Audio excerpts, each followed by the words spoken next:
નહીં ચાલુ કર્યું ભાઈ? ચાલો ચાલુ. સ્વામિનારાયણ હરે, સ્વામિનારાયણ હરે. તારીખ આજે કઈ થઈ ભાઈ? 29 એપ્રિલ 2026 રોજના અનુક્રમમાં આપણે આ શ્રી રામાનુજાચાર્યકૃત વ્યાસસૂત્રનું શ્રી ભાષ્ય જે છે તે જોઈ રહ્યા છે. અથવા તો બ્રહ્મ જિજ્ઞાસા સૂત્ર લગભગ આજે આપણું પૂરું થશે. પહેલું લગભગ આજે પૂરું થશે. 350 પાનાનું આ અથવા તો બ્રહ્મ જિજ્ઞાસા સૂત્ર જે છે આજે એની પૂર્ણાહુતિ થશે. ગઈકાલે આપણે જે જોયું એમાં અત્યારે આપણે મીમાંસકો જે છે તે જે પ્રમાણે વાત કરે છે એ મીમાંસકોનો નિરાશ જોઈએ છે. એમાં એ લોકોએ ગઈકાલે એક બીજી વાત કરી કે ભાઈ જેમ સ્વર્ગલોકનું સુખ જે છે તેની માફક નિયોગ નામે ઓળખાતું એક વિલક્ષણ સુખ છે. હવે નિયોગ શું છે તે પહેલાં સમજો. તો ખાસ કરીને પહેલો સત્યયુગ, બીજો ત્રેતાયુગ, ત્રીજો દ્વાપરયુગ. તો આ દ્વાપરયુગને વિશે કોઈ ક્ષત્રિયને ત્યાં સંતાન ઉત્પત્તિ ન થાય તો એના કુળના બીજા સદલક્ષણે યુક્ત પુરુષ દ્વારા પેલી જે સ્ત્રી હોય એને ત્યાં પ્રજા ઉત્પત્તિ કરવા માટે જે કોઈ એમ કહે કે એક વિધિથી ક્રિયા કરવામાં આવે એને નિયોગ નામની ક્રિયા કહેવાય. ઉદાહરણ તરીકે વ્યાસજી દ્વારા અંબા, અંબાલિકા અને અંબિકા એ ત્રણમાં એમ કહી કે જ્યારે એમ કહી કે અંબા અંબાલિકા એટલે પેલી બે જ હતી, એક તો પછી ત્રીજી તો દાસી આવી ગયેલી. એટલે એ જે એમ કહે કે ધૃતરાષ્ટ્ર, પાંડુરાજા અને વિદુરજીની જે ઉત્પત્તિ થઈ તો એ નિયોગ પદ્ધતિથી થયેલી. મહાભારતમાં જે નિયોગ પદ્ધતિ જે છે ને એના દ્વારા થયેલી.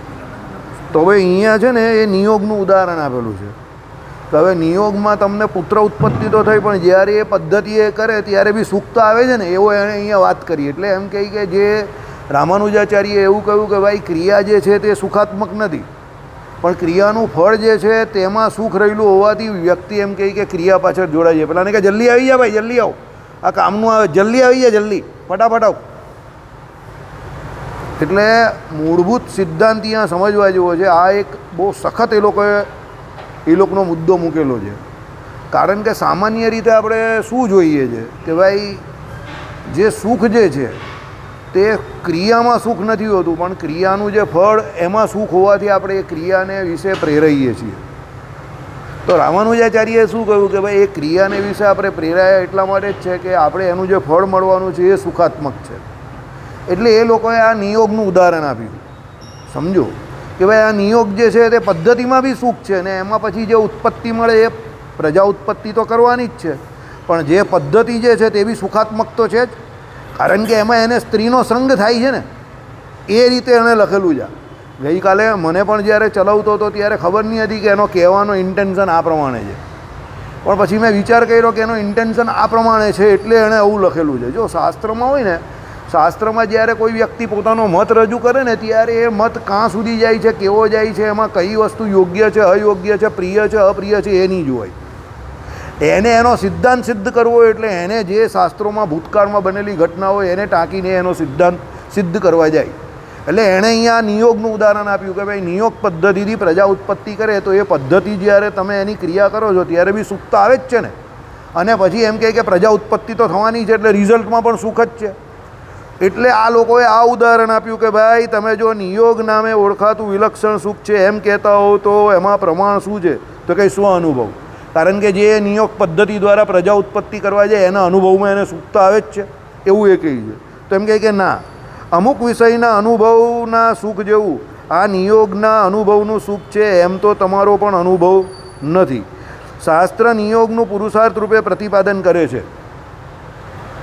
હવે શાસ્ત્ર શું કહે છે એ સમજો કે એ નિયોગ વિધિ કેમ છે તે એને પુરુષાર્થ તરીકે લીધેલી છે. કેમ પુરુષાર્થ તરીકે લીધેલી છે કે એમાં જે વિધિ કરવામાં આવે છે એ પેલો વ્યક્તિ જે પોતાના કુળનો જે વ્યક્તિ છે એ જ એમ કહે કે પેલી સ્ત્રી જોડે એમ કહે કે વિધિમાં જોડાય છે અને એને કારણે પછી પ્રજા ઉત્પત્તિ કરે છે.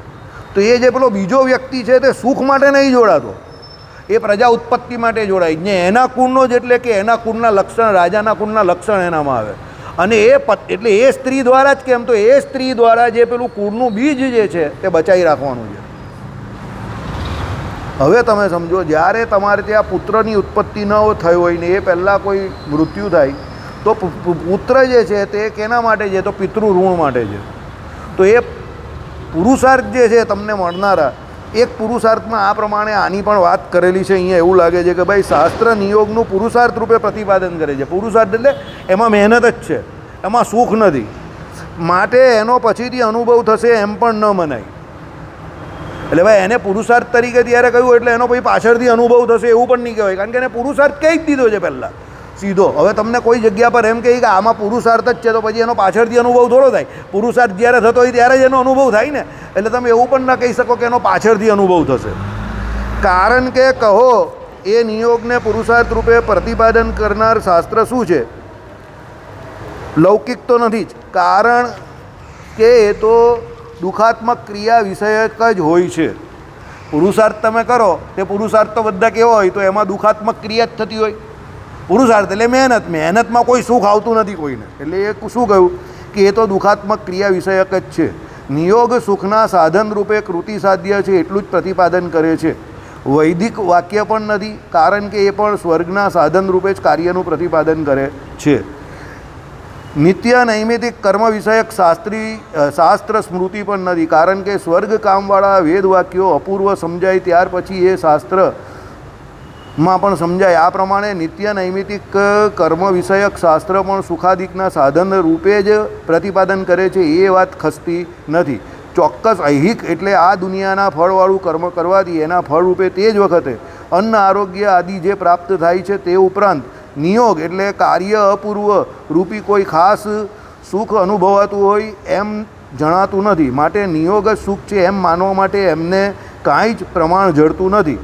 વળી અથર્વાદ આદિ વાક્યોમાં સ્વર્ગાદિ સુખની તરે જેમ વર્ણવવામાં આવે છે તેમ નિયોગરૂપી સુખની તરે કોઈ ઠેકાણે વર્ણવેલી પણ તમારા પણ જોવામાં આવતી નથી. એટલે સ્વર્ગાદિક સુખને વર્ણવનાર એમ.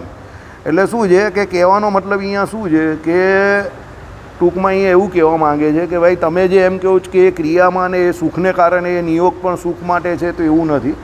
કે પછી તમે એમ કહો કે ભાઈ શાસ્ત્રોમાં એમ કહે કે જે કોઈ વિધિ કહી તે વિધિ બધી સુખ માટે છે, એવું નથી. એ વિધિના ફળરૂપે એમ કહે કે તમે અમુક કાર્ય કરો તો એ કાર્યથી શું તમને આ લોકમાં ચોક્કસ ઐહિક એટલે આ દુનિયાનું ફળ મળે, એમાં શું મળે તો એ ફળરૂપે તમને તાત્કાલિક કંઈ અન્ન મળી જાય, કાં પછી તમને આરોગ્ય પ્રાપ્ત થાય, એના માટેના બધા યજ્ઞ યાગાદિક ને એવું આવે છે. અત્યારે લોકો જે સવારના યોગ કરે છે ને આ બધું કરે છે તેનાથી શું થાય છે? તેને એના આરોગ્યની પ્રાપ્તિ થાય છે પહેલાં, પછી એ યોગ દ્વારા પરમાત્મા સુધી પહોંચી પણ શકે છે. એટલે શરૂઆતનો યોગ શરીરને પુષ્ટ કરવા માટેનો છે કે શરીરને નિયંત્રણમાં લેવાનો છે. પછી શું છે મન બુદ્ધિ ચિત્ત અહંકાર સુધી જાય છે, પછી મન જે છે એને નિયંત્રણમાં રાખે એ યોગ દ્વારા, ને પછી એ પરમાત્માની પ્રાપ્તિ કરાવે. એવું છે કે શાસ્ત્રોમાં જ્યાં જે કંઈ વિધિ વિષયક બાબત જે છે તે વિધિ વિષયક બાબત કેવી છે તો એ તમને જેમાં જેવો વિધિ હોય એ પ્રમાણે આ લોકના પુરુષાર્થ હોય, 3 પુરુષાર્થ કયા હોય ધર્મ અર્થ અને કામ, તો એ પ્રમાણે એ આપે. ચોથો મોક્ષરૂપી પુરુષાર્થ હોય તો એ આપે. એટલે એ પ્રમાણે એ પુરુષાર્થ આપનાર છે. બીજી એક વાત એવી છે કે શાસ્ત્રોમાં જે કંઈ કહ્યું હોય આમાં હવે આગળ આવશે કે જે કોઈ વિધિ નિષેધરૂપ ધર્મ કયા છે તે હકીકતમાં ક્રિયાત્મક જે છે તે હકીકતમાં એ ક્રિયા મુખ્યપણે નથી, પણ પેલી ઉપાસના જે છે તેને જ મુખ્યપણે લેવાની છે. અને ઉપાસના કોની? તો પરમાત્મા પુરુષોત્તમ નારાયણની. સાંભળો, માટે વિધિ વાક્યોમાં ધાતુના અર્થની કર્તાના વ્યાપારની સાધ્યતા એ જ લિંગ આદિ પ્રયત્નનો અર્થ છે. બરાબર? એટલે કર્તાના વ્યાપારથી સાધ્યતા એ જ, એટલે સાધ્યતા એટલે જે એને સિદ્ધ કરવાનું છે તે. એટલે તમે કોઈ પણ કાર્ય કરો છો તો એ કેમ? તો અમુક લક્ષ્યને સિદ્ધ કરવાનું છે એના માટે, અને એ જ અર્થ વ્યાકરણ થકી સિદ્ધ છે. હવે આ બધી વ્યાકરણની થોડી વાત આવે છે, સાંભળો. નહીં સમજ પડે તો ટેન્શન નહીં લેતા, કારણ કે આ સંસ્કૃતવાળી છે. એમ નિશ્ચિત થાય છે યજેત એટલે યજવું, એટલે યજન કરવું. આપણે જે યજન કરીએ ને યજ્ઞમાં, બરાબર, યાગ યજેત એટલે શું? યજન કરવું. ધાતુઅર્થ એનો ધાતુઅર્થ એટલે એનો ધાતુઅર્થ શું થાય છે? તો યાગાદિ તે અગ્નિ આદિ દેવતાના અંતર્યામી પરમ પુરુષના સમારાધન રૂપ છે. એટલે તમે યજ્ઞ કરો છો તો શું કરો છો? તો અગ્નિ આદિ દેવતાની અંદર રહેલા જે અંતર્યામીપણે પરમાત્મા પુરુષોત્તમ નારાયણ એની ઉપાસના કરો છો, એ રીતે યજ્ઞનું પ્રયોજન છે. યજ્ઞમાં તમને ફળ આપનારા જે કોઈ દેવતાઓ જે છે તે દેવતાઓ પણ પ્રત્યક્ષ ફળ નહીં આપતા, પણ એમને એ સામર્થ્ય કોણ આપેલું છે? પુરુષોત્તમ નારાયણ આપેલું છે. એટલે કહેવાનું તાત્પર્ય શું છે કે એ યજ્ઞમાં તમે આહુતિ ભલે દેવતાઓની આપો, પણ એ દેવતાઓ તમારી પર રાજી થઈને જે ફળ આપે છે તે કેવી રીતે ફળ આપી શકે છે? કારણ કે પરમાત્માએ એમને એ પ્રમાણે ફળ આપવાનું સામર્થ્ય આપેલું છે. એટલે વસ્તુતઃ તમે જો કોઈ નિષ્કામ યજ્ઞ કરો તો ભલે એ દેવતાઓનો યજ્ઞ કરો, પણ તમે એમ વિચારીને કરો કે આ મારા ઈષ્ટદેવ ભગવાન પુરુષોત્તમ નારાયણ એ જ આ દેવતાઓની અંદર અંતર્યામીપણે રહીને મને ફળ આપી રહેલા. તો તમે એ નિષ્કામપણે એ ફળ જે છે તે યજ્ઞનું ફળ જે છે એ પરમાત્મા પ્રસન્નાર્થે તમે મેળવી શકો, એ પ્રમાણે કરી શકો. અહીંયા એ વાત છે. શું છે? અગ્નિ આદિ દેવતાના અંતર્યામી પરમ પુરુષના સમારાધન રૂપ છે અને સમારાધિત પરમ પુરુષ પાસેથી જ ફળની સિદ્ધિ થાય છે. એટલે તમને જે ફળ આપનારા જે છે એ ફળ આપનારનું દ્વાર જે છે તે દેવતા છે. એટલે દેવતા દ્વારે કરીને ફળ આપે છે, પણ આપનાર કોણ છે? ભગવાન પુરુષોત્તમ નારાયણ છે. સમજો. દાખલા તરીકે તમે એમ કહો કે તમારા ઘરમાં તમને જમાડે કોણ? તો તમે કહો બા. પણ તમે આમ બહુ ડેપ્થમાં વિચારશો તો તમને જમાડનાર તમારા બાપા છે. કેમ? કારણ કે એ અનાજ જે છે તમારા બા તો એ અનાજ બજારમાંથી કદાચ લઈ આવ્યા, પણ એ અનાજના રૂપિયા કોણ આપેલા? બાપાએ આપ્યા ને. હવે એ રૂપિયા કમાવા કોણ ગયેલું? બાપા ગયેલા ને. તો એ અનાજ કોનું થયું? બાપાનું થયું ને. એટલે બાપાનું અનાજ બા દ્વારા તમને પ્રાપ્ત થાય છે, પણ છે તો એ અનાજ બાપાનું જ. પણ દ્વાર કોણ છે વચ્ચે? દ્વારભૂત બા છે. સમજ પડે છે? એમ તમે દેવતાઓને જે આહુતિ આપો છો તો તમને એવું લાગે છે આ લોક કે પરલોક સંબંધી તમને સુખ કોણે આપ્યું? એ દેવતાઓએ આપ્યું. પણ હકીકતમાં આપનાર કોણ છે? એની અંદર રહેલા પરમાત્મા છે. દેવતાઓ ફક્ત દ્વારભૂત છે. સમજ્યા કે નહીં સમજ્યા? દેવતાઓ શું છે? દ્વારભૂત છે. એટલે એમ દ્વારભૂત એટલે એમના દ્વારા એ દેવતાઓનું શરીર છે. અને શરીરી કોણ છે અંદર? શરીરી કોણ? હે? શરીરી કોણ અંદર? ભગવાન. અને શરીર કોનું? દેવતાઓનું. એટલે દેવતાઓ તમને ફળ આપે તો દેવતાઓ ફળ નહીં આપી રહ્યા એકચ્યુઅલી એ દેવતાઓને ફળ આપવાનું સામર્થ્ય આપનાર કોણ? તો ભગવાન નારાયણ. એટલે તમે વિષ્ણુ યાગ કરાવો કે બીજો કોઈ પણ યાગ કરાવો, તમે અગ્નિ દેવતાને આહુતિ આપી તો તમને એમ કે તમને આહુતિ તમારી જે ગઈ તો અગ્નિ દેવતાને ગઈ, પણ એકચ્યુઅલી એ અગ્નિ દેવતાને ગયેલી આહુતિ તમારા ઈષ્ટદેવને જ ગઈ છે. અને તમારા ઈષ્ટદેવ જ એ અગ્નિ દેવતા રૂપે તમને ફળ આપનારા છે. સમજ્યા કે નહીં સમજ્યા? ક્લિયર થયું કે નહીં થયું? સમજો. ગઈકાલનું ભાગવતજીની કથા રાત્રે તમે સાંભળેલી? નહીં સાંભળેલી? ઓનલાઈન તેમાં મેં આ જ ચર્ચા કરેલી. શું ચર્ચા કરી? કે ભાઈ બલરામજીની વાત કોઈ કરે તો બલરામજીને ભગવાન કહેવાય કે ન કહેવાય? તો ભાઈ બલરામજી ભગવાન છે જ. બલરામજી જીવ નથી. બલરામજી ભગવાન જ છે. સમજો. પણ શંકરસન, અનિરુદ્ધ અને પ્રદ્યુમ્ન આ ત્રણ કેવી મૂર્તિ છે? સગુણ મૂર્તિ છે. અને વાસુદેવ નિર્ગુણ મૂર્તિ છે. હવે તમે સમજો, બલરામજી ભગવાન છે એટલા માટે યમુનાજી જે છે તે એમને રસ્તો કરી આપે છે, એમને વહેવાનું કહે છે, જરા આ બાજુથી વહો તો એ બાજુથી વહેતા થઈ જાય છે. લક્ષ્મીજી એમના માટે એમ કહે કે વસ્ત્ર આભૂષણ અલંકાર લઈને આવે છે. તો એ લક્ષ્મીજી એમના માટે જે લઈને આવ્યા તો બલરામજી માટે લઈને આવ્યા. એટલે બલરામજી ઈશ્વર તો છે, એમાં કોઈ ના નથી પાડતા આપણે. સમજો. બલરામજી 100% ભગવાન જ છે.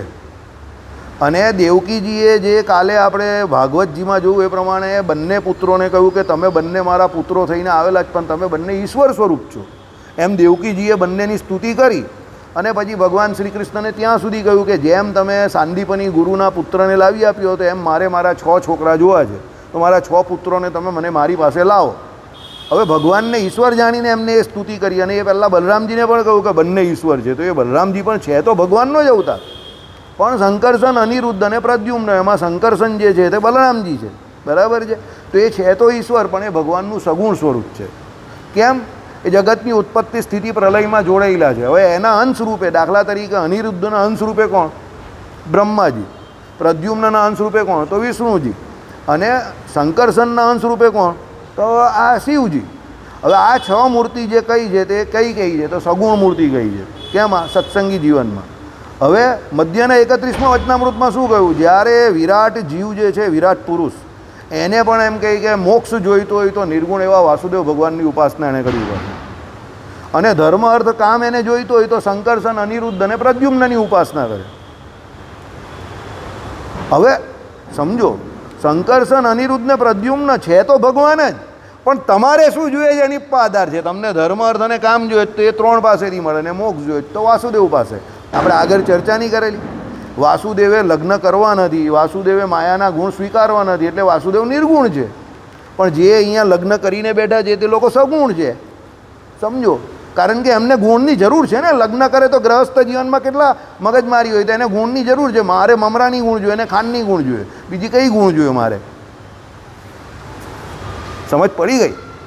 એટલે વાસુદેવ ભગવાન જે છે એને ગુણની જરૂર પડે જ નહીં, એટલે એ નિર્ગુણ મૂર્તિ જ રહીને. એ સૃષ્ટિ પ્રકરણમાં એ રીતે જોડાયા નથી. પેલા 3 જોડાયા છે એટલે એને એની જરૂર છે. હવે એ 3 જોડાયા એટલે એનો જોબ પ્રોફાઇલ બદલાઈ ગયો. હવે જોબ પ્રોફાઇલ બદલાયો એટલે એમને શું બદલાયું? ફળ આપવાની રીત પણ બદલાઈ ગઈ. એટલે એ ધર્મ અર્થ અને કામ માટે છે અને મોક્ષ જોઈતો હોય તો એ શ્રી કૃષ્ણ એટલે વાસુદેવ જે નારાયણ જે ભગવાન જે એની પાસે જાઓ નિર્ગુણ એવા.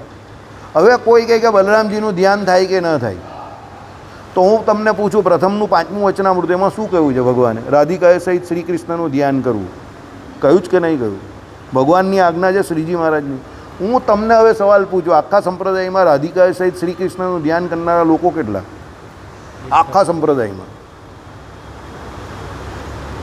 જેની ઉપાસના ચોખ્ખી છે એ કરતા હોય તો હા વળી તમે આખા સંપ્રદાયમાં કેટલા લોકો રાધિકા સહિત શ્રી કૃષ્ણનું ધ્યાન કરતા હોય? બોલો ચાલો.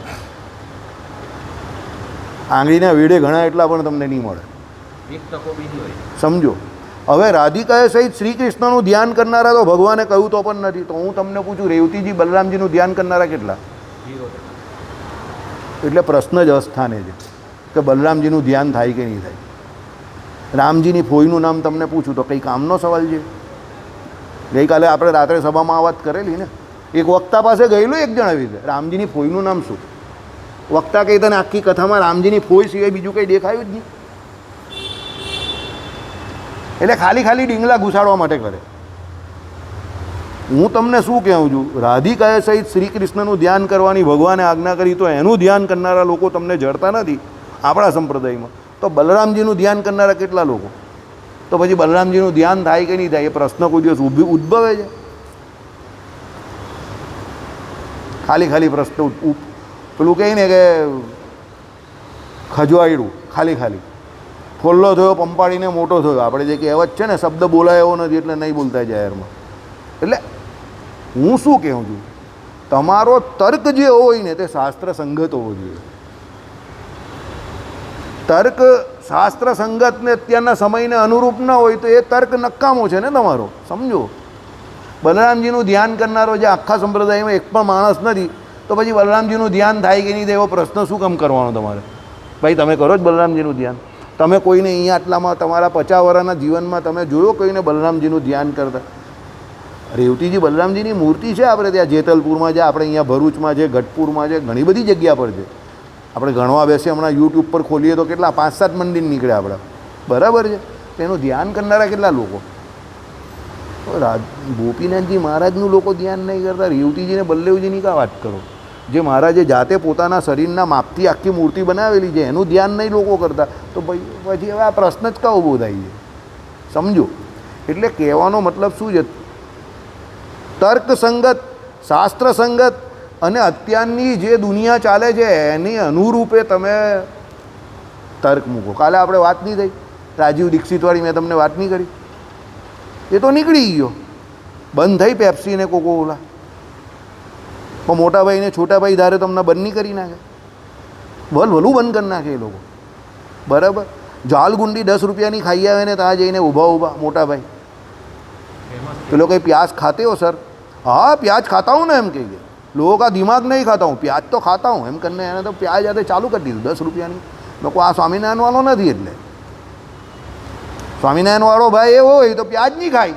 સીધી વાત ખબર પડી ગઈ આપણે કે આ સ્વામિનારાયણને નહીં માનતો અંદરથી, સમજો. બાકી સ્વામિનારાયણ વાળો કોઈ બી માણસ હોય તો ગમે તે જગ્યા પર જઈને એકલા મમરા ખાય કદાચ, પણ પ્યાજ તો નહીં જ ખાય, સમજો.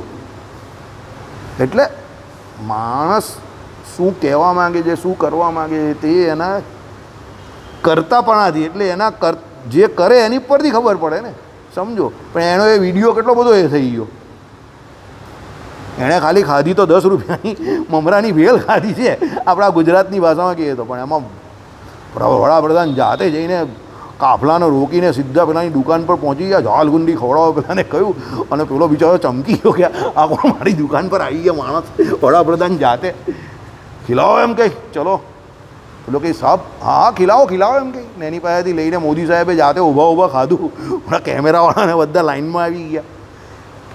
પરિસ્થિતિ તમે સમજો, એનું ટાઈમિંગ જે છે ને એ ટાઈમિંગ બહુ બેસ્ટ છે. એને એ ખબર છે ક્યારે શું કરવું. બિહારમાં ઇલેક્શન, ગરીબી ને મબલીસીમાં લોકો જીવે ને એમાં એ ધારે તો 100 રૂપિયાની આઈટમ ખાઈ શકે છે, પણ એ 10 રૂપિયાની જાલગુંડી જ કેમ ખાઈ છે? સમજો, એને જેની પાસે મત લેવાનો તે માણસો, they are coming from that fraternity. એટલે હું તમારા જેવો જ છું એમ. આ ટાઈમિંગ જે આવું ને, જેનો રાહુ સારો હોય ને, રાહુ એનું જે ટાઈમિંગ આવે, આ પાપગ્રહ કામ કરે આમાં. આ જે ઓચિંતું કામ કરે ને રસ્તામાં ઓકળી આમ, આ પાપગ્રહ કામ કરે. આ શુભ ગ્રહ કામ નહીં કરે, આ પાપગ્રહ કામ કરે. આ ગુરુવાળાનું કામ નથી, આ રાહુવાળાનું કામ છે. ઓચિંતી જે ધડામ દઈને ગોળી છોડે ને, રાહુ કંઈ પણ કરે તો ઓચિંતું કરે. તમારા જીવનમાં ઓચિંતું અચાનક કંઈ થઈ જાય ને, એ રાહુ કરે. ને આવા લોકો જે આગળ હોય ને રાજનીતિજ્ઞ, એ લોકોના રાહુ બહુ સારા હોય. રાજનીતિમાં રાહુ સારો હોય ને એને જ જવાનું. રાહુ વગરના, કારણ કે એમાં બધું ષડયંત્ર, ઊંચે નીચે ક્યારે શું કરવું બધું અડધી રાતે નિર્ણય લેવાનો હોય. એ સીધા માણસનું તો કંઈ કામ છે નહીં એમાં. તમારે મહારાજા જઈને હું કંઈ મંજીરાઓ કરવાના ત્યાં, બરાબર? એ ત્યાં તો એવું જ હોય બધું, બરાબર? ચાલો, એટલે શું કહ્યું અહીંયા કે એમ ફલમત ઉપપતે, એટલે સૂત્ર 3:2:38 આ સૂત્રમાં પ્રતિપાદન કરવામાં આવશે જ. એટલે શું છે કે ભાઈ સમઆરાધિત પરમ પુરુષ પાસેથી જ ફલ્લી સિદ્ધિ થાય છે. અતો વેદાંતા પરિનિષ્પન્નમ પરમ બ્રહ્મ બોધયંતી બ્રહ્મો તત્ર સૂત્રમ અથાતો બ્રહ્મ જિજ્ઞાસા. બરાબર? ચાલો, માટે વેદાંત વાક્યો પરિનિષ્પન્ન સિદ્ધ વસ્તુ બ્રહ્મનું પ્રતિપાદન કરે છે. વેદાંત વાક્ય કોનું પ્રતિપાદન કરે છે? બ્રહ્મ એટલે કોણ? બ્રહ્મ એટલે કોણ?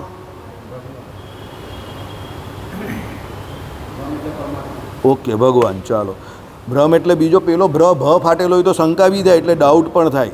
એટલે મેં પૂછ્યું, એટલે એ ભ્રમ થાય, ના ભ્રમ થાય. બરાબર? ચાલો, વેદાંત વાક્યો એટલે બધા જે વેદોનો અંત, એટલે ઉપનિષદના વાક્યો જે છે, જેના આટલા બધા ઉદાહરણ આપ્યા, એ કોઈ તમને વિધિ નિષેધમાં ઉલઝાવવા નથી માંગતા કે આ વિધિ કરો, પેલી વિધિ કરો, ફલાણું કરો, આ ક્રિયા કરો, એમાં ઉલઝાવવા નહીં માંગતા. ક્રિયા તો તમને એટલે કરવાની છે કે એ ક્રિયાના ફળરૂપે તમારે ભગવાનની ઉપાસના કરીને ભગવાનને પ્રાપ્ત કરવાના છે. એટલે ક્રિયા ગૌણ છે. સિયા બોલ, સિયા બોલ, સિયા બોલ. બરાબર? એટલે બધે સિયા જ બોલે છે, સમજો. બરાબર? એટલે શું છે? વેદાંત વાક્યો પરિનિષ્પન્ન સિદ્ધ વસ્તુ બ્રહ્મનું પ્રતિપાદન કરે છે. આ પ્રમાણે બ્રહ્મની ઉપાસનાનું ફળ અનંત અને સ્થિર છે.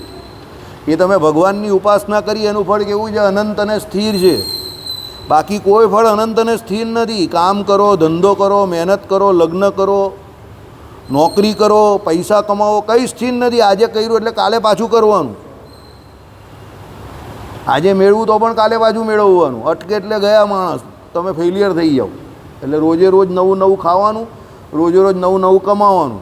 આ જ રીત છે ને ભાઈ. એટલે એ બધા ફળ કેવા છે? અસ્થિર છે અને બહુ ઓછું ફળ આપનારા છે. બાકી ભગવાન જ એક એવા છે કે જે અનંત ફળ આપનારા છે. ભગવાનની ઉપાસના સ્થિર ફળ આપે. અક્ષરધામમાં એકવાર ગયો એટલે પતી ગયું, સિક્કા લાગી ગયા, વિઝા થઈ ગયા અક્ષરધામના. પછી અહીંયા કોઈ દિવસ પેલો આવવાનો નથી, પછી કામ પૂરું થઈ ગયું એનું. એટલે શું કહ્યું? અનંત અને સ્થિર ફળ છે એમ સિદ્ધ થયું. વળી કેવળ કર્મનું ફળ વિનાશી બતાવવામાં આવ્યું છે. હા, કર્મનું ફળ વિનાશી જ છે. હું તો વર્ષોથી કહું છું. હવે એમાં શું છે? હું કહું તો કોઈ માને નહીં, સમજો. લોકો શું છે? ખોટી રીતે લઈ છે કે ભાઈ એ તો આળસુ છે કે એને કામ નહીં કરવું એટલે. બાકી કર્મનું ફળ વિનાશી જ છે. તમે કોઈ પણ કામ કરો, દાખલા તરીકે અત્યારે તમે ઘરે જઈને જમો તો કેટલો સમય સુધી તમને ભૂખ નહીં લાગશે? બહુ લાંબો સમય કહી દીધો છે. બરાબર? આઈડિયા આવ્યો? હવે કર્મનું ફળ વિનાશી થયું. તમે જમવાનું કર્મ તો કરી લીધું, બરાબર છે. પછી તમારે જમવું તો બીજી વખત પડે જ છે. સવારે જમો તો સાંજે, સાંજે જમો તો બીજે દિવસે સવારે, જમવું તો પડે જ છે. એટલે કર્મનું ફળ વિનાશી થયું. બરાબર? પાણી પીધું, હમણાં જ જઈને પાણી પી આવ્યું હું, પણ પાછી અત્યારે તરસ જ લાગી છે. રૂપિયા કમાઈને આ ભાઈ આવ્યા, ચાલો આજે કામ પૂરું થઈ ગયું, શાંતિ થઈ ગઈ, આજનું કામ પૂરું. હવે કાલે સવારે પાછું નહીં જવાનું કે જવાનું છે? જવાનું જ છે. એવું જ પડે. જો અમારા નીલિયાની જેમ કહે છે, વૃશ્ચિક રાશિવાળા બધા નિશાસો નાખતા કહે. એ લોકોની ટિપિકલ સ્ટાઇલ છે. એ લોકો પ્રેમથી કામ કરવા નહીં જાય, પૈસા મળતા એ લોકો 25 ઉદાસ ટકા ભોગવે. બધા વૃશ્ચિક રાશિવાળા એવા તમે જોજો. એ લોકો આમ બિચારા આમ એટલા આમ દિલગીર થઈને જાય ને, આમ પેલા આપણે દુઃખી દુઃખી કરી નાખે. બધા અસરાણી. પેલો હાથી પર બેઠો બેઠો રડતો હોય ને એવા બધા. સ્કૂલે જવાનો હોય ને સવારે, પેલા છોકરાઓ એ રીતે નોકરીએ જાય, બધા ઓફિસે જાય ને આમ એવા દુઃખી દુઃખી થઈને જાય. આપણે એમ કે બિચારા અને આપણે એમ કહીએ કે આને કેટલો બધો વૈરાગ્ય છે, બધા વૃશ્ચિક રાશિવાળા એવા રહીરા જ કરે, રડવાની એ લોકોને આદત હોય. ને અમારા જેવો હોય ને કંઈ કામ નહીં થયું હોય તો બી આવીને ઘરે આવીને હું કે ચાલ તો જરા જ્યુસ બૂસ બનાવતા જે કંઈ કામ નહીં રહ્યું. પેલો કંઈ કામ નહીં રહ્યું તો આ જ્યુસ પીવાની વાત કરે છે, બરાબર? કામ નહીં રહે તો જ્યુસ તો પીવાનું ને, જ્યુસ સાથે હું દુશ્મની છે.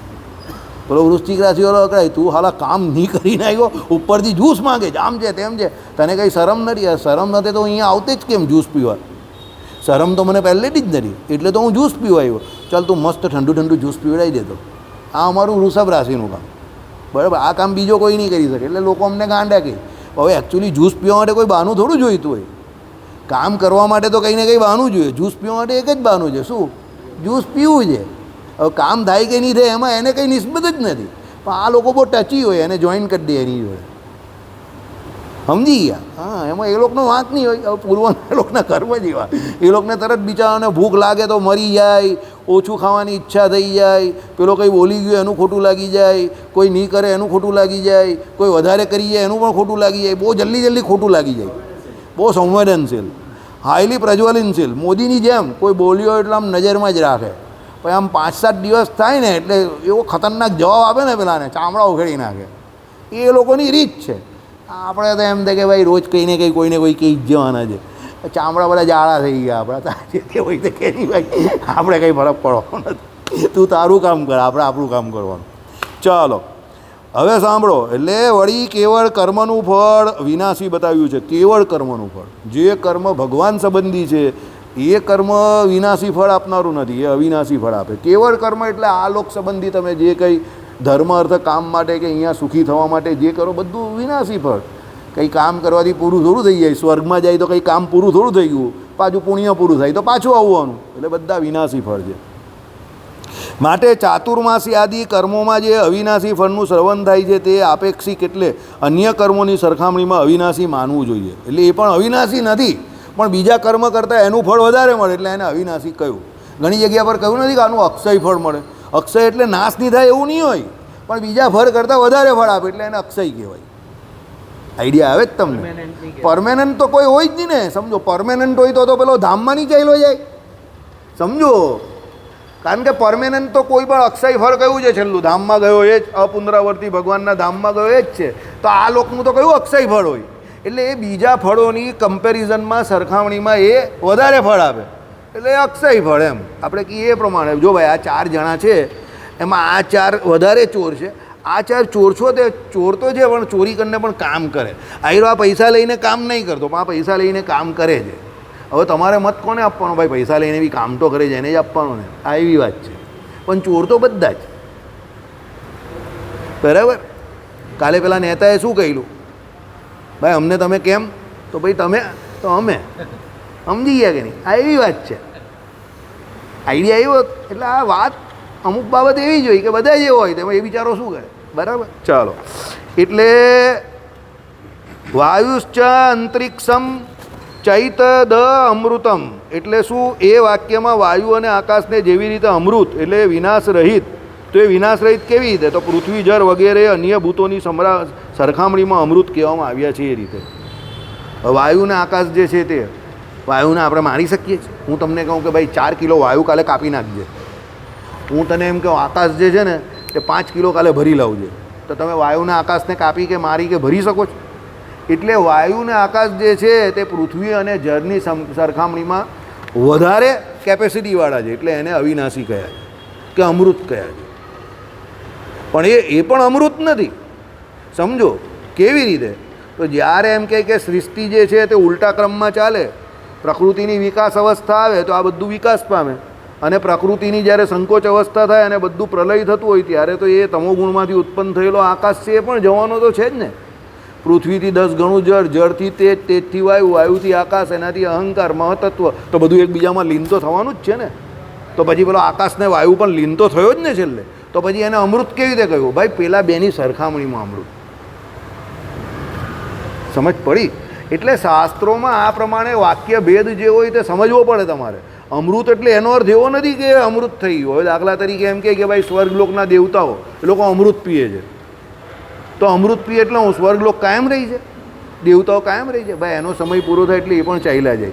પણ આપણી સરખામણીમાં એ લોકો અમૃત પીએ છે એટલે વધારે સારું જીવન જીવે છે, અને વધારે આપણા કરતાં એ લોકોનું શારીરિક જે સ્વાસ્થ્ય હોય તે વધારે સારું હોય. ફિઝિકલી આયુષ્ય પણ એ લોકોનું સારું, શરીરમાંથી સુગંધ આવે એ લોકોનું. આપણા શરીર જેવું નહીં કે ભાઈ હમણાં સ્નાન કરીને આવ્યા ને અત્યારે જ પાછું એમ કહે કે ચાલ ભાઈ. એટલે આપણે કાયમ પેલા આ લોકોની જેમ વોશિંગ મશીનમાં જઈને નાહવું પડે, બરાબર. પણ એ લોકોને એવું નહીં હોય, એ લોકોના શરીરમાંથી જ સુગંધ આવે, બરાબર. પંજાબી લોકો એવી રીતે જ કરે, સીધા મોટા મોટા વોશિંગ મશીન જ મૂકેલા હોય.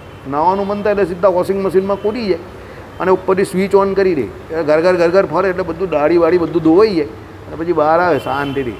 ડ્રાયરમાંથી બહાર નહીં આવે, ઉપરથી જ બહાર આવે. હવે ડ્રાયરમાંથી બહાર આવે એ નહીં આવે, એવી રીતે નહીં આવે. ચાલો, એ રીતે માટે સ્થાપિત થયું કે કેવળ કર્મોનું ફળ અલ્પ અને અસ્થિર છે. અશોકભાઈ, માટે સાબિત થયું કે કેવળ કર્મોનું ફળ અલ્પ અને અસ્થિર છે. કેવળ કર્મનું ફળ અલ્પ અને અસ્થિર છે.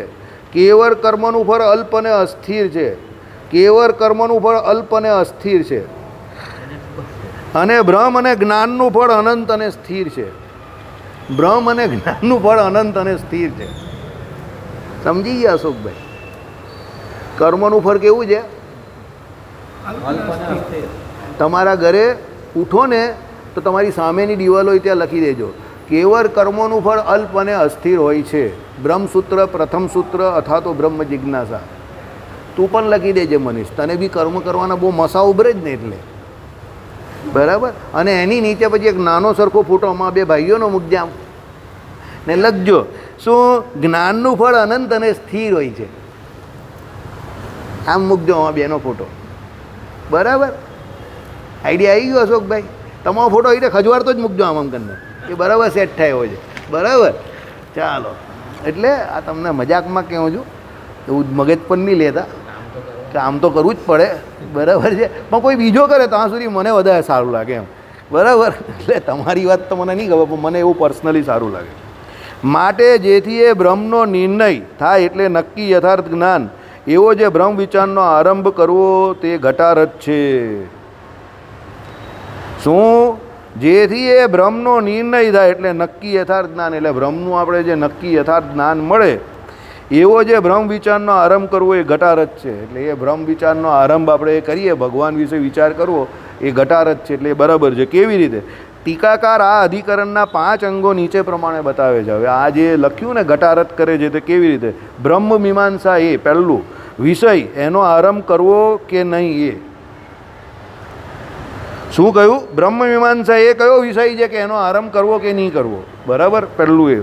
સંશય, શબ્દો સિદ્ધ વસ્તુ બોધ કરતા નથી, સાધ્ય કાર્યનો કરે છે એ. પૂર્વ પક્ષ સિદ્ધ વસ્તુનો કરે છે અને સિદ્ધાંત, માટે બ્રહ્મ મીમાંસાનો આરંભ કરવાનો એ. અને 5મું ફળ, બરાબર. આ રીતે વાત કરી. એટલે કહેવાનું તાત્પર્ય શું છે? માટે બ્રહ્મ મીમાંસાનો આરંભ કરવાનો એ, અને છેલ્લે એનું મીમાંસાનો તમે બ્રહ્મ મીમાંસાનો આરંભ કરો એટલે 5મું તમને છેલ્લે શું મળે? ફળ મળે. એ ફળ કયું મળે? ભગવાનની પ્રાપ્તિ થાય. ઇતિ પ્રથમ જિજ્ઞાસા અધિકરણમ, આ પ્રથમ જિજ્ઞાસા અધિકરણ સંપૂર્ણ થયું. પહેલું સૂત્ર તમારું પહેલું પૂરું થયું. 352 પાનાનું પહેલું સૂત્ર પૂરું, બરાબર. કેટલો ખુશ થઈ ગયો. ખુશીમાં કાલે કોકો પીવડાવી દીધો છે. હવે અશોકભાઈ આવતીકાલે કશે લારી બારી ખેંચીને લાવશે અને બીજો કોકો પીવડાવશે. અશોકભાઈ હિન્દી પિક્ચરના હીરો જેવા છે. એટલે હિન્દી પિક્ચરમાં હીરો નહીં હોય કે એને કંઈ પણ કામ આપે તો બધેથી કામ નહીં મળે, છેલ્લે લારી ખેંચતો જ થઈ જાય, બરાબર. એટલે એ અશોકભાઈ એવી જ વાત કરશે છેલ્લે. ચાલો, તમારે નહીં ખેંચવું હોય તો આઈ ડોન્ટ માઇન્ડ, મારે તો કોકો જોડે નિસ્બત છે. હવે બીજું અધિકરણમાં આવ્યું, બરાબર. મનીષ કહે કે આ કેટલો ઇજ્જતનો ફાલુડો કરે કે અશોકભાઈનો, હે આવું થાય કંઈ અહીંયા બેઠા બેઠા આ બરાબર ફારેક થાય કે મને કોકો પીવાનો તો મળે જ ને, એ વાંચવાનું વિચારે. અશોકભાઈ, આ દુનિયા કેટલી સ્વાર્થી છે બોલો. ચાલો, પણ કોકો પીવાની તો મજા આવે, એમાં ના નહીં પડાય. કોકો પીવાની આ ઋતુમાં મજા જ કેવો છે કે અશોકભાઈ?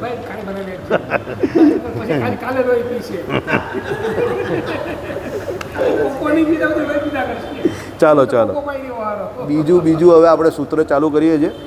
જન્માદ્ય અધિકરણમ, પહેલું અથાતો બ્રહ્મ જિજ્ઞાસા, પહેલું સૂત્ર આપણું પૂરું થયું. આમાં શું છે? આ મુદ્દા એવા ચાલે છે ને, આમાં તમને રસ નહીં પડે, એટલે વચ્ચે વચ્ચે થોડી રસપ્રદ વાત કરવી પડે. આમાં કોઈ પાત્ર નહીં આવે, આમાં કોઈ રસ નહીં આવે. એટલે તમને આવી રીતે કોઈ વ્યક્તિને પકડીને આમાં કોઈને આપણે ટાર્ગેટ નહીં કરતા, પણ એ તમારી કથાને રસપ્રદ કરવા માટે કે તમને રસ રહે એટલા માટે આવા વચ્ચે ટૂચકા મૂકવા પડે. બાકી આમાં તો સીધા ધડાધર ટોપિક જ ચાલતા હોય, એટલા માટે આવી વચ્ચે રમૂજ મૂકવી પડે.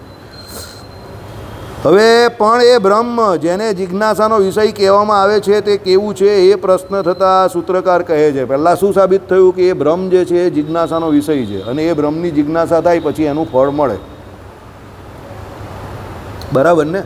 એટલે વેદાંત વાક્યો જે છે તે શું સિદ્ધ કરે છે? એ બ્રહ્મની ઉપાસનાની સિદ્ધિ કરે છે, ક્રિયાની કોઈ સિદ્ધિ કરતું નથી. પણ ક્રિયા કેમ કરવી પડે છે? ક્રિયા કરીને ઉપાસનાના કર્મ એટલે જ્ઞાન કર્મ સમુચ્ચયવાદની વાત કરી પહેલાં જ રામાનુજાચાર્યએ શરૂઆતમાં જ. મેં પહેલાં આજે શરૂઆતનું થોડુંક વાંચ્યું એટલે કે ભાઈ તમે જે કર્મ કરો છો એ કર્મ માટે જ્ઞાનની અપેક્ષા છે, એટલા માટે તમે એમ કે એ કર્મ કરો છો. ઉપાસના કરો તો ઉપાસના માટે તમને જ્ઞાનની જરૂર તો ખરી ને, કે કેવી રીતે કરો. માળા ફેરવવાનું તમને તમારા પપ્પાએ કે સાધુએ શીખવાડ્યું હશે કોઈ સાલમાં, તો તમે આજે શીખ્યા તો તમે માળા ફેરવો છો. જે નથી શીખ્યા તે બિચારા ફેરવી જ નહીં શકતા. બરાબર? મને વિજયભાઈ કાયમ જ કે હું માળા જ ભૂલી જાઉં, એમ કે 2-4 દિવસ ના હું ભૂલી જાઉં, 2-4 દિવસ ના હું ભૂલી જાઉં. પછી તમને જાઉં ને પછી મને માળા યાદ આવે. કોઈ અભ્યાસ રાખવો પડે તો જ યાદ રહી. કે રોજ બહાર જઈએ તો આટલી વસ્તુ લેવાની, પેલી હેલ્મેટ નહીં લેતા હતા તેમ માળા મંદિરે લઈને એટલે મૂકી જ દેવાની આ ખિસ્સામાં, તો જ ફરે, નહીં તો નહીં ફરે. એનો તમારે અભ્યાસ રાખવો પડે. એમ અહીંયા એ જ કહે છે કે પણ એ બ્રહ્મ એટલે જેને જિજ્ઞાસાનો વિષય કહેવામાં આવે છે. હવે જિજ્ઞાસા કોને થાય? તો પેલામાં આવ્યું એ પ્રમાણે કે જેને માયા કે પંચ વિષય સંબંધી સુખોમાંથી હવે નિવૃત્તિ, જેને આ લોક સંબંધી કર્મ કરવામાં કોઈ રસ નહીં રહ્યો, કારણ કે એ બધા વિનાશી અને અસ્થિર ફળવાળા છે. એટલે એમાંથી જેની વૃત્તિ ખેંચાઈ તે અવિનાશી અને અપૂર્વ અનંત ફળ જેને મેળવવું છે એને બ્રહ્મને જાણવાની જિજ્ઞાસા થઈ. જેને જ્યાં સુધી આલોક સંબંધી સુખ ભોગવવું છે કે પરલોક સંબંધી સુખ ભોગવવું છે એને બ્રહ્મને જાણવાની જિજ્ઞાસા થવાની જ નહીં. સમજી ગયા મોટા ભાઈ? બ્રહ્મને જાણવાની જિજ્ઞાસા એને જ થાય કે જેને આ દુનિયાનું કોઈ સુખ જોઈતું નથી. જો જેને આ દુનિયાનું સુખ જોઈએ છે બ્રહ્મને શું કામ જાણે? એ માયાને જ જાણે. હવે એ વિષય તો બનાવ્યો કે બ્રહ્મ એ વિષય છે, તો એને જાણવા માટે એ બ્રહ્મ કેવું વિષય છે, એ કેવા છે? તો હવે અહીંયા આવશે જન્માદ્યસ્ય યત, જગતની ઉત્પત્તિ સ્થિતિ અને પ્રલયને કરનારા જે છે તે બ્રહ્મ. હવે ભગવાનની આ સૂત્રમાં ઓળખાણ આવશે. અત્યાર સુધી તમે એ વિષય વિશે જાણતા હતા, હવે એ વિષય શું છે એ જાણશો, કે બ્રહ્મ કોણ છે, કેવું છે. બરાબર? શ્રીપતિમ શ્રીધરમ